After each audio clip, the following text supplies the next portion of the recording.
Chers amis, Shalom Uvracha. Alors nous avons aujourd'hui une question très intéressante, qui est bien sûr anonyme, et qui nous dit voilà la chose suivante. Je suis marié depuis une quinzaine d'années, j'ai des enfants merveilleux, et je ne suis pas très pratiquant. Je mange kasher, je mets les téphilines tous les jours, mais je ne suis pas shomer Shabbat. Ma femme en revanche, que j'aime très fort, est plus ancrée dans la région. Elle pratique, elle mange kasher, elle ne met pas les téphilines bien sûr, mais elle mange kasher, elle fait Shabbat, toutes les fêtes, etc.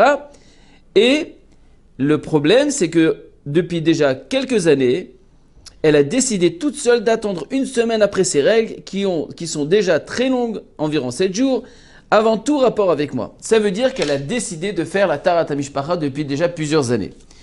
Et le grand souci de cet homme, c'est que tout simplement, une chose qui est très difficile pour lui pour pratiquer, qu'il ne comprend pas et qu'il ne peut plus supporter. Donc ça veut dire que pendant quelques années, il mentionne qu'il, tout simplement par l'amour qu'il a pour cette femme, il a pour sa femme, alors il est pris sur lui de respecter la Nida et la Tarat HaMishpacha, mais aujourd'hui il n'en peut plus, il ne peut plus résister à la chose et il ne sait plus quoi faire.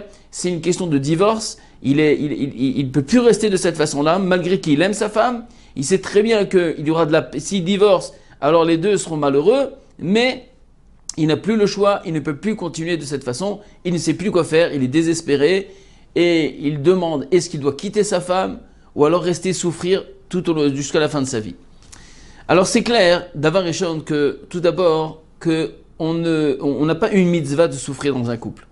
Dans un couple, dans un foyer, il faut savoir que la mitzvah, au contraire, c'est de jouir avec sa femme, d'être heureux dans son foyer, d'être heureux avec son couple. On n'a pas une mitzvah de souffrir, d'accord?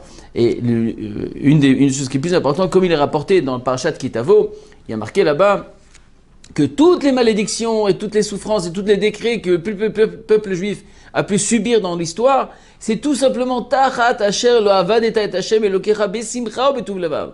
Ça veut dire que du fait qu'on n'a pas servi à Kadosh Baruch Hu besimcha avec la joie, alors tous les décrets sont arrivés. Ça veut dire que c'est clair que nous avons le devoir d'avoir de la simcha dans Avodat Hashem. Et le mariage fait partie de l'Avodat Hashem. D'avoir un foyer, d'avoir des enfants, de les éduquer dans la Torah, ça fait partie de l'Avodat Hashem. Donc on doit être besimcha. Donc ça veut dire que tout le tachlit, c'est quoi? C'est qu'il y a de la joie dans son foyer. Donc on n'est pas de mise de souffrir. Maintenant, en l'occurrence, comment on fait? Comment conseiller un homme qui à la fois aime sa femme, mais qui est très difficile pour lui d'appliquer la mitzvah de la Tarat HaMishpacha? Comment on fait pour le conseiller, pour l'aider à vivre cette chose beaucoup meilleure, avec beaucoup de simra, beaucoup de joie, quand c'est vraiment difficile, et c'est une chose qu'on peut se comprendre. On peut très bien comprendre qu'un homme, c'est très difficile pour lui, d'accord, d'attendre si longtemps pour avoir des relations avec sa femme.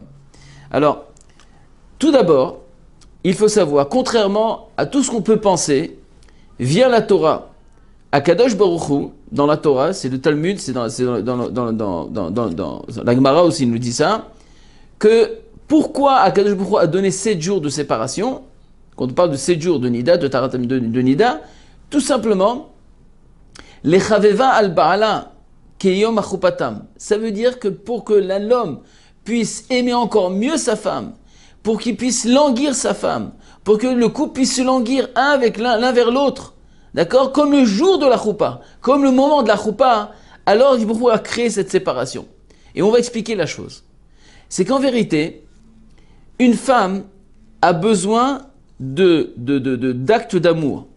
Une femme a besoin de preuves d'amour de la part de son mari. Pour qu'une femme puisse se donner à 100% vers son mari, elle a besoin d'une preuve d'amour. Et donc, cette preuve d'amour, c'est très profond. Ça veut dire que d'un côté, elle est prête à donner son corps, elle est prête à donner toute sa vie pour son mari, mais elle a besoin de la preuve d'amour de sa part. Et la preuve d'amour de sa part, c'est que si l'homme est capable, pendant cette période qu'elle est interdite, au contraire, de pratiquer cette période de façon raisonnable, c'est pas seulement de se séparer, de ne pas dormir dans la même chambre et de ne pas se parler pendant 2 semaines et pendant 12 jours, 14 jours, et après attendre le jour du mikvé pour se retrouver. C'est pas ça c'est pas ça de pratiquer la Tarat HaMishpacha, au contraire. Ça veut dire que la Torah, quand elle te demande de te séparer, c'est séparer le corps, mais pas la neshama. Pas se séparer au niveau de contact au niveau de la neshama. Ça veut dire quoi? Ça veut dire que, au contraire, dans cette période-là, je dois faire des actes d'amour, des actes de reconnaissance, de reconnaissance très sincère, de complimenter ma femme dans tout ce qu'elle fait pour moi. Et donc, dans cette part-là, imaginez un peu, pendant toute cette période-là, je fais cette preuve d'amour vis-à-vis de ma femme. Imaginez qu'est-ce qui va se passer après 2 semaines. Une retrouvaille incroyable. La femme sera prête à donner à 100% parce qu'elle a été prouvée pendant ces 2 semaines-là que son mari l'aime vraiment. Maintenant, le grand souci, c'est que ça, c'est niveau théorique. Mais nous savons très bien que des fois, il y a des difficultés, que les hommes ne peuvent pas attendre longtemps. Mais le problème, c'est qu'il faut savoir pourquoi l'homme ne peut pas attendre longtemps. Étant donné que Shlomo HaMelech vient et nous dit de façon claire et nette toute l'histoire avec David HaMelech, les Chachamim viennent et nous disent Ever katan yesh ba'adam, mar'ivo savea mar'ivo savea, masbio ra'ev. Ça veut dire que vient, suite à la faute de David HaMelech, voilà que David HaMelech nous mentionne, quand il a fauté avec Bathsheba, là-bas, qu'il n'a pas réussi à surmonter l'épreuve, ça c'est dans son niveau à lui, voilà que David HaMelech a compris une chose, que le fait, il y a un Ever Katan, c'est-à-dire un petit membre dans l'homme, que cet membre-là, si tu lui donnes, tu le rassaisis, c'est-à-dire que tu lui donnes beaucoup à manger, alors il ne sera jamais rassasié. Mais si tu lui mens, tu la famines, c'est-à-dire que tu ne lui donnes pas à manger, à ce moment-là, il sera rassasié. Ça veut dire, Rabotai, que si un homme, il a des problèmes, il a un souci et qu'il a besoin, ce besoin ne peut se créer uniquement si tu as ouvert la porte à tes yeux, si tu regardes des choses qui sont interdites. Donc une personne qui est tout le temps en train de regarder des choses interdites, des autres femmes, des choses interdites, etc., c'est obligatoire qu'il ne peut pas s'enfuir de son Yetzara. Le Yetzara, il bouillonne, il est dans toute son excellence. Et à ce moment-là, bien sûr qu'il ne peut pas résister, il ne peut pas attendre. Mais une personne qui protège ses yeux, une personne qui étudie la Torah, une personne qui n'a pas une personne ne peut pas fauter. Quand est-ce qu'une personne faute? C'est quand elle est en manque de Torah. Elle est en manque de Chokhmah. Donc ça veut dire que 2 choses sont très importantes. Si on veut réussir à surmonter et à pratiquer cette mitzvah de Taharat Mishpachah de façon correcte, c'est d'avoir un moment d'étude et de protéger ses yeux. Et à ce moment-là, vous allez voir de façon claire et nette que pendant toute cette période, on sera posé et on aura le temps de complimenter notre femme, de donner beaucoup de reconnaissance. Et à ce moment-là, vous verrez comment cette mitzvah va se faire tellement bien. Et ce sera une attente et une retrouvaille chaque mois durant toute votre vie. Bien sûr qu'il faut comprendre aussi que ce n'est pas seulement... D'abord, c'est une petite période de la vie. Parce que nous savons très bien que quand une femme, elle est enceinte, alors à ce moment-là, pendant toute la période, il n'y a pas de problème de nida. Ensuite, quand elle a accouché, il y a 1 ou 2 mois de repos. Et puis ensuite, c'est parti, tant qu'elle allait, alors elle sera permise parce qu'elle ne voit pas ses règles. Et en plus, sachez que c'est jusqu'à la ménopause. Et après, toute la vie pour être ensemble.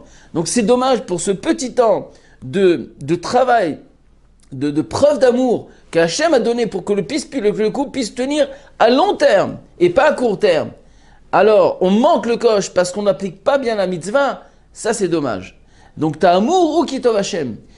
Prenez ces conseils-là. Pour appliquer cette mitzvah, il n'y a pas de secret Rabotai. Le Yetzera est très fort. Donc, si maintenant d'un côté, on se sert de cette mitzvah de Taharat Mishpachah pour donner de l'attention à nos femmes, de la reconnaissance, et de créer une volonté, une attente à ce jour du mikvé. Et d'un côté, pendant cette période, on se protège.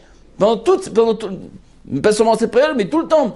On étudie la Torah, on prend un cours de Torah, on est relié à un Rav. Et ensuite, en plus de ça, on protège nos yeux de voir toutes les cochonneries. À ce moment-là, Rabotai, vous pourrez bien, vraiment, profiter de cette misa et voir en vérité que le bonheur s'y trouve dans cette Taharat Mishpachah. Azir Asov Bezrat Hashem, qu'avec ces conseils, essayez et vous allez voir que le bonheur est très proche de vous. À la prochaine fois.